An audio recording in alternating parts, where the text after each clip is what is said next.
state lawmakers traveled to an ICE detention center in Louisiana to visit Rumeysa Ozturk. She is the Tufts student who is currently being detained by ICE. Agents arrested her outside of her Somerville home. Now, those moments led to several protests throughout our area. Our NBC 10's Jericho Tran joining us from Tufts University with what lawmakers had to say.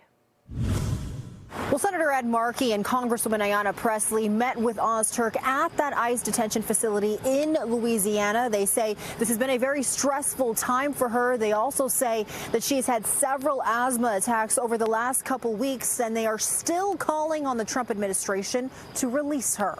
Rumeysa continues to have a spirit. She continues to have a sense of right. Almost a month after ICE agents arrested Tufts University student Rumeysa Ozturk in Somerville, Senator Ed Markey and Congresswoman Ayanna Pressley traveled to an immigration detention center in Louisiana to meet with a student. It was Ramadan. She was on her way to an iftar about to break her fast.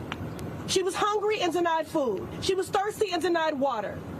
She was manhandled. The Fulbright Scholars visa was terminated after Ozturk wrote an op-ed for the university's paper calling for Tufts to divest from companies directly tied to Israel. She is being detained in violation of the First Amendment. The Department of Homeland Security claimed Ozturk engaged in activities in support of Hamas, saying, quote, a visa is a privilege, not a right. Glorifying and supporting terrorists who kill Americans is grounds for visa issuance to be terminated. This is common sense security. This administration asserts that they do these things in the name of law and order when they are rogue and lawless. This grandstanding, running down to Louisiana to try to protect this one person who has broken the law and is rightly being held for breaking her agreement with the United States about staying in the country. Whose fault is it?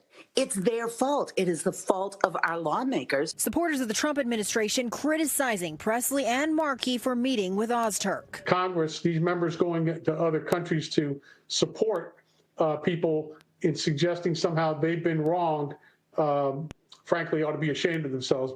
Now, last week, a U.S. District Court in Vermont ruled that Ozturk needs to be transferred back to Vermont by May 1st. Her bail hearing is set for May 9th. In Medford, Jericho Tran, NBC 10 Boston.